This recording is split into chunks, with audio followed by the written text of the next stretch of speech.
Super excited to be able to do this and experience this, especially being at 51. Not many people are gonna be able to experience something like this. Hey, I'm Eric, come and check out my tiny house. So we just came through the front door. Now we were in the kitchen area. I would probably say the space is adequate. Sometimes I need a little bit more space. What's kind of cool about this particular setup, the rack opens up and I can put a cutting board here and it extends the working space, which has really been helpful. And even with the cutting board, sometimes I'll even put it on the stove and then use it as a working space. I use this all the time. I make breakfast. I'm a breakfast person, love my eggs. Love the little stove, works out really great. Got a little vent. I use my pressure cooker a lot. That is a huge item that everyone should have living in a tiny home. You can make so many dishes in a pressure cooker. It's the microwave of tiny homes. I don't like using microwaves, and the pressure cooker that's the go-to. I mean, I don't really cook like maybe the average person, so it's not like I'm cooking crazy meals. The only thing I may have, that I did get rid of was my juicer, but I've got a high-powered blender that works pretty well too, so I really don't need a juicer anymore. I might end up getting a little bit more of a simplistic juicer than what I had before. It's just the breakdown of those things are kind of a pain in the butt to clean. That's the negative of having a tiny home off-grid, because I only have 50 gallons of water, so I can wash so much. I don't think I'm losing out on anything as far as cooking meals. And again, the microwave is probably the biggest thing that might be hard for some people, but once you learn to live without it, it's just, you don't miss it. That's with anything. I mean, in general, when you live in a specific way, then you learn to adapt to it like anything else. There's actually a lot of storage underneath, which I wasn't expecting under this particular sink. I don't feel like I'm having to go shopping more. Plus I do have an outside area where I do keep more food, which keeps pretty well. I mean, I've got Spam in there and I've got tomato sauce in 100+ degrees of weather in the summertime, and I have not gotten sick on eating that stuff. But storage is pretty adequate in here. As long as you know how to organize things, it's not that hard. I mean, you can manage. The kitchen feels pretty efficient. It'd be nice to have a little bit slightly bigger kitchen, but again, you just adapt to it. I really don't need anything bigger. And it's kind of one of those things where once you adjust, you just learn and you just kind of work with what you have. I lived in a van for 1.5 years, so this is actually pretty immense compared to what I had before. I didn't really have anywhere to prep. If you go to the other side, people that have big kitchens, that's been more of a mess, more to maintain, more to have to worry about. So it's all about simplicity. This is the living space. This is one of my favorite spots right here. This is the bump out, so you pay a little extra for this, which I totally love. In hindsight, I wish I would have went with a bigger bump out, which is almost like a room, which would be super cool. I would love to have a super nice lounge area. But this is cool, I totally dig it. And this is where I spend a lot of time. Even in my condo, when I lived in a condo, I sat on my couch like we all do. You don't need a big house. We all go to our little spot. This is my little spot. These windows are not tinted, so I get nice, good natural light. That one's not tinted as well. The rest of the windows in the house are tinted, which is really nice to have, especially in a tiny home. You want to try to keep it as cool as possible. As far as living space, when I initially was looking online, you don't really think, well, at least I personally didn't think of, I figured 8 by 20, that's a lot of room. After living in a van, it seemed like a lot of room, but then, once you kind of put in a couch, a water cooler, and shoe rack, things kind of get smaller. But again, it all kind of boils down to your one little sitting area. Even if you're in a big house, you're gonna end up sitting in one little spot. So you don't really need a big house for all this stuff you really don't need. The main thing to kind of focus too is you want to be outside too. You want to kind of focus not just inside, you want to be outside and grounding your feet and feeling that dirt on your feet, which feels really nice. In the summertime, I cook outside because it's too hot. In the wintertime, I cook inside so it warms up the place. You can entertain in a space like this. I actually had my family, we're gonna start doing it from now on in October. We're gonna have a little October get together. It's tight, but it's doable. And again, you can kind of, now that I have my nice deck, you can go outside, inside, and have a fun little experience. As far as storage, I keep my clothes in these 2 drawers. As a matter of fact, when they were building this, they actually called me and said, hey, we're so sorry. The height of the couch is a little bit higher than we anticipated with the drawers. I go, hey, no problem. Keep it like that. I'll take the drawers, I'll deal with the height. I know I'm short, my legs will pop up when I'm sitting down, and I'm okay with that. Gotta have drawers. As far as hanging clothes, that's kind of a difficult thing. I'm gonna eventually have something installed up there at the end of the foot of the bed that's an L using the galvanized plumbing. Super easy, painted black.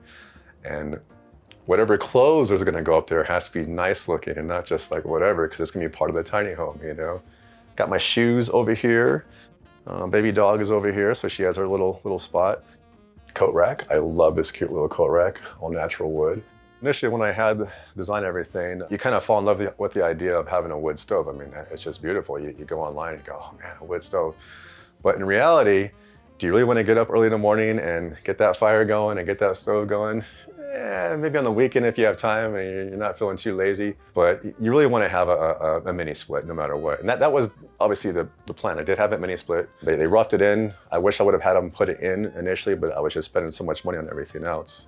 Might spent close to $5,000 on the stainless steel wood fire stove, which is a beautiful stove and I love it. And I wish I really would like to put it in here, but it just takes up too much space in reality. And that just one little chair is nice because when you have company over, you gotta have somewhere else to sit besides the couch. Kind of regret that. I would have put that money towards the washer dryer unit and having them put in the actual mini split instead. It would have been better use of money to have done that instead. The overall comfort from being and living in a tiny home, it depends on the person. I mean, this is not for everyone. For me, I love it. I'm not sure if it's my forever home, but for now, I'm enjoying this process. At night, when I can look up at these tall windows and look at the stars, I mean, and almost in every direction, and I put my little ambient lighting on, I have some nice music. I mean, man, this is pretty, not a bad place to be. I'm very fortunate to have this experience. Why did I buy a tiny house? Living in a condo for 13 years, I think I was ready for something different. I wasn't really planning on just moving to a piece of dirt. And one of my buddies had bought a piece of property here in Owanga. And I'm like, where's Owanga at? I had no idea where this place was. I started looking and I'm like, let's just buy a piece of dirt and we'll figure it out. That's just kind of how I am. I don't really plan, which is a good and bad thing. And I just decided once I sell the condo, I'll figure out as far as what I'm gonna live in when I move out here, which became pretty stressful. And I ended up buying a Sprinter and lived in that for 1.5 years. I was gonna do a yurt, but things kind of changed the process and I decided to buy a tiny home instead. I looked up tiny homes in Oregon and Trueform, I think was the first one I found. And I just stuck with that. After I made that phone call to Micah, I just felt compelled and like, okay, I'm sticking with this company. I like the way he was dealing with me and felt very comfortable with him. When you're working with a tiny home builder like that, and boy, being new to it myself, I kind of just like, I just do whatever. And my friend Mary's like, you gotta sit down and really, pick stuff out. So Micah navigates you through the website, and they have like 3 different models that I was kind of checking out in this particular size. The process was pretty easy. Obviously, the more things you pick out, the more expensive it's going to be. But one of the most important things that I just do not regret at all is putting the Victron system in for the solar. So now I don't like to say off grid, but I'm off grid as far as with my power. I've got 9 panels hooked up and totally love that. The cost of the tiny home, I'm trying to remember the exact cost, but it was about $75. I put $20,000 down or $19,000 down approximately. It's hard to give you some really good numbers as far as the expense living in a condo versus tiny home, because the initial setup and getting the land prepped and getting solar installed and building decks, wood is expensive. I mean, everything is definitely pretty costly. So I used a big chunk of what was left on the sale of my condo to, buy this wood and have heavy machinery come in here and clean some stuff up. But as far as the monthly, once everything is kind of set in place, it is a lot less expensive to live like this. The average place now is about $2,500-ish. I mean, my mortgage here is $15,000, my Sprinter is $9,000. So that compares to someone paying, for a condo, essentially. And I have a tiny home and a cool Sprinter. Lots of unexpected expenses. Septic could be something. When you're buying a dry piece of land like this, there's a special assessment tax that pays for the roads, the schools. That's about $17,000 just for that. Land prep, that could be huge, just to get some tractors. Luckily, my neighbor has tractors, so that was super cheap for me, but that could be a huge expense for someone. Prior to him, I had some people come and it was like $3,500 just to prep this little tiny area right here. And that's actually pretty cheap compared to what it could have cost. Someday getting water up here from my lower plot to here, that could be $15,000. To get power from a power pole to here is $22,000. That was a recent survey and they gave me a price on it. But you need a permit to get that process rolling. So that's why I'm on solar. Do I think tiny homes are a realistic solution for affordable housing? I guess it kind of depends. That's an open-ended question. If you have a friend that has property and you can just plop one down, yes. Parents, if they have a spot, oh, definitely. But if you have to buy a piece of land, this property alone cost $187,000. Now it's 20 acres. I don't need 20 acres, but I bought it for the location. I'm 3,000 feet elevation. I'm right smack in front of a big mountain, Palomar. That's a tough one.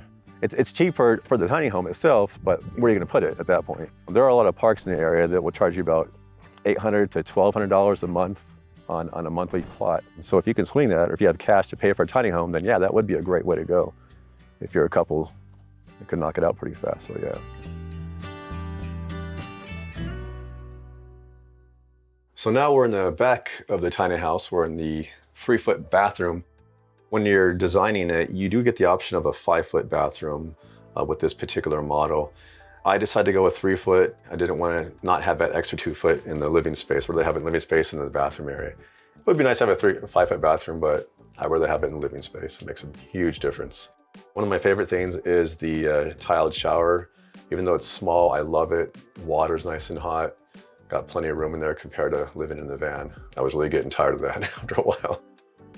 Has the cute little sink over here. Toilet's right here, composting toilet. That works pretty good. Change it like every 2 weeks on the bag. Just be careful if you use composting bags. Don't let it go over those 2 weeks. Bag will fall apart. Not to get gross, but as far as that, it's got a little ventilation fan that you want to make sure you keep that moisture out. And the biggest things with these showers is this is such an enclosed little area with the glass. It will mildew in there, so you need to wipe this glass down, turn the vent on, and just leave the door cracked. That's all you need to do. You'll never get a mildew smell. And of course, keep it clean. But if you don't do that, you will get that mildew smell pretty fast. And I do have these little incense matches that I like to light, and I set them in this little fire pit thingy, which kind of makes it nice.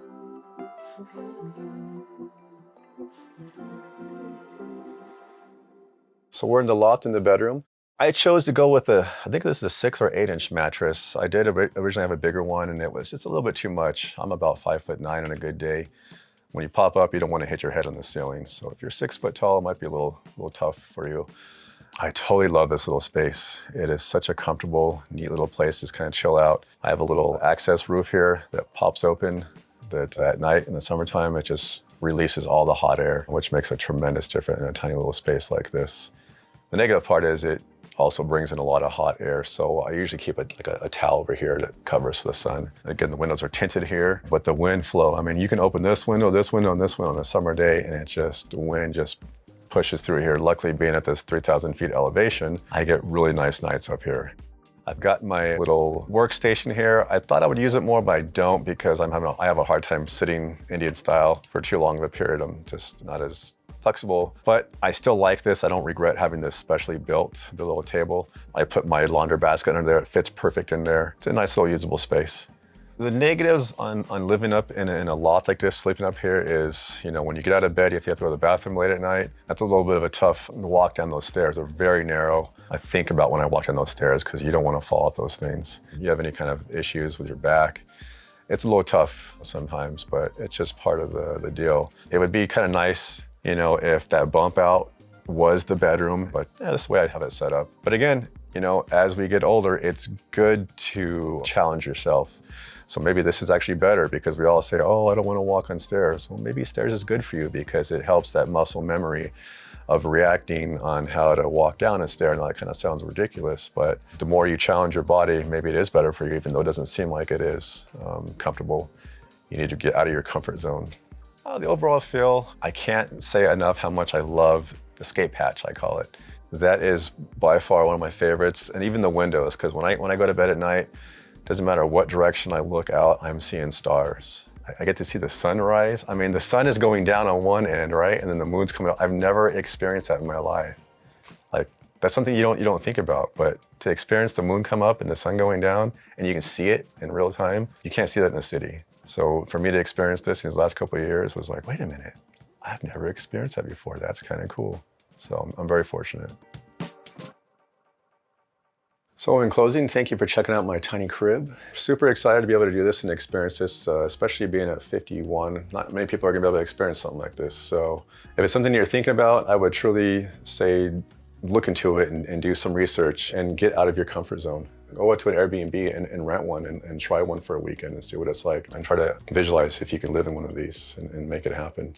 You can check me out on Instagram, Eric Wheeler 53. I'm eventually going to start renting out some campsites, but that's in the future. And thanks for coming, and thanks for watching.